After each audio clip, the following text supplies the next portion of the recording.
Hey everyone, it's Candice, and I'm here with your Toronto real estate update for April. It's spring, we made it, we got through all the snowstorms in relatively good condition, and now we're here. So, with spring market, it's happened. Things are starting to move back up again, both in terms of listings as well as sale prices. You could see the new numbers that just came out from March telling us what's been sold. And if you look at those, you will see that if we look at what the numbers were in February compared to March, there's been a significant increase. I myself, as a realtor out there, as well as my colleagues, what we're starting to see is more listings on the market. This is actually a good thing because in the last little while, especially for the last year, we've been hearing many people complaining. I personally have saying, hey, Candice, there's no good listings on the market. There's nothing good coming out. And I have to tell my buyers, well, of course not, because, if you were a seller, would you sell in a market where you're going to get less if you could hold on and get more later on, right? That's sort of the justification for it, especially if you don't have to sell. We're also starting to see more things are starting to pipe up. Prices are starting to go up, sometimes in a significant capacity. We're back to bidding wars. So we're starting to see properties that have sold for this amount starting to jump more. And that means that more buyers are coming off the sidelines and heading into the market. Now, why is this happening? Well, few reasons. Interest rate, right? If we look at what the interest rate was in March, it was holding. We're waiting to see what the new interest rate announcement is going to be in April. If it goes down, or if it stays the same, that could also bring more buyers into the market. Now, again, we don't know what's going to happen.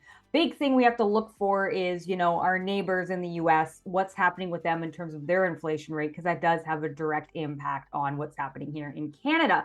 But besides that, if we look at what's been going on, a lot of buyers had the money, right? They were just kind of waiting on the sidelines. And now I think everyone's kind of realized that when was the best time to buy? Well, arguably it's already passed. In terms of the data from what I was seeing, October to December of last year was a pretty good time to buy, to kind of get into the market where you might have been able to get in for better pricing, right? It's never good pricing, but it is better pricing. So that's what we're seeing. And also sellers. I'm starting to get more calls from sellers. People are starting to think about it and say, hey, Candice, I'm actually really thinking about selling right now. Again, maybe it's for lifestyle moves. A lot of time it's because they're looking at the market and they're seeing things go up and they're starting to say, oh, I got to make a move. And that's kind of where we are right now. So how does that affect you out there? Well, obviously, depends on what situation that you're in. If you're a buyer right now and you're looking to get into the market, now might be the time to have the conversations and make the move. Again, no one can tell you what to do, but I'll tell you why it might be the right time. Things are going up, right? If they continue to go up and there's something that you really want, especially a good listing or a particularly good property that's all renovated and all fantastic, well, it might be time to do that before it continues to go up, right? Rent is starting to go up. We're seeing that immigration is coming in, especially in the downtown core. So that means that some people are thinking about the rent going up versus if they buy something. Again, it's very specific on your situation. If you're in a situation where you're thinking of selling, once again, I always like to ask people, why are we selling? What is the longer term plan? But if you were holding on to something because you were thinking about selling to buy something else, maybe your listing's coming on the market now, meaning maybe the listing you were looking for is now coming on the market, so it makes sense to sell.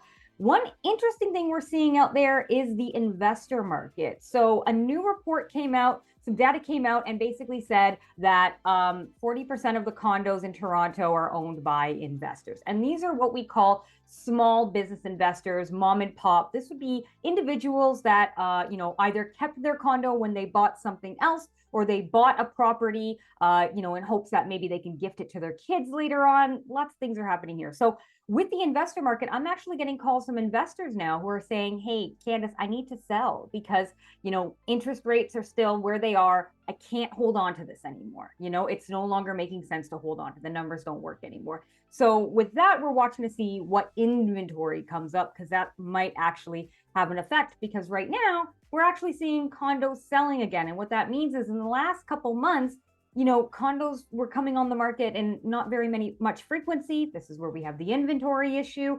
But also at the same time, we weren't really seeing lots of condos move. So they might have been listed, but they weren't necessarily getting sold, right? Now we're starting to see the condo market bounce back a little bit. So if you are an investor or you're thinking about, investing in the market, might be a time for you to also kind of check out what's happening out there, because it's actually an interesting time for investors in the way that they might be able to pick up something, put a new investment portfolio in their profile, and be actually able to rent it out, because once again, rents just keep skyrocketing.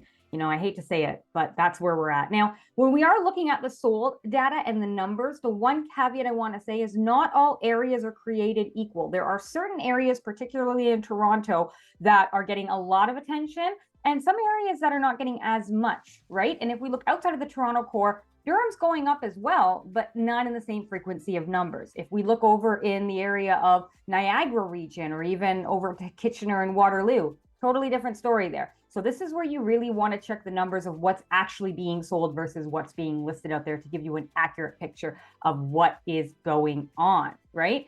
So at the end of the day, what does this mean for the whole market of real estate? What does this mean for the next few months? Well, nobody has a crystal ball. No one can predict anything. Right now, what the experts are predicting out there is they're expecting to see a strong spring market come about. We're expecting to see numbers continue to rebound that way. What we're not really sure is this now holding? Is this now the real estate kind of bump going back up? Are we kind of done with what we saw, say, in the last 6 months, which was lesser listings, lesser offers, lower property values? Possibly. One thing I am seeing a lot of is I'm seeing a lot of sellers that tried to list their property 6 months ago are listing now and getting sold. And what that means is, probably back then, at least in my experience, they weren't really getting the selling price or the purchase price that they wanted. So they pulled it off the market and they were waiting for a wonderful spring market to put it back on the market, which is exactly what they've done. Okay. So if you are in any one of those three buckets, if you're thinking about buying or selling or buying something as an investor, the first thing you're going to want to do, obviously, is talk to a mortgage broker or a bank. The calculators online are fantastic. I have a lot on my website that you can use, but it's no replacement for having that actual information or advice. Sometimes my clients find that they're qualifying for more than they actually expected using the calculator. Sometimes it's less. So again, you get to determine what you spend and you get to determine your budget, but it's really, really good if you can talk to somebody to actually get a real baseline of where you're at.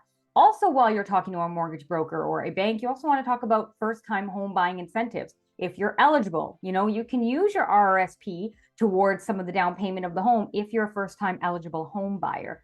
Right? The next person you're going to want to talk to, a real estate lawyer. This is very important because not everybody's situation is different. And a real estate lawyer is really going to break down everything you need to know just in terms of closing costs, land transfer tax, all that stuff that if you don't really look into it, might kind of be something hidden later on that comes up, and we don't want it to be a surprise. Finally, if you're an investor, you might want to talk with a real estate accountant, someone that specializes in real estate investments.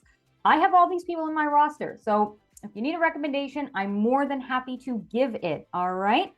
Other than that, that's what we're seeing in the spring market. I hope this has been helpful. If you have any questions, I'm more than happy to answer them. And other than that, you can subscribe to my channel to get more videos like this. Take care of yourselves and each other. Bye.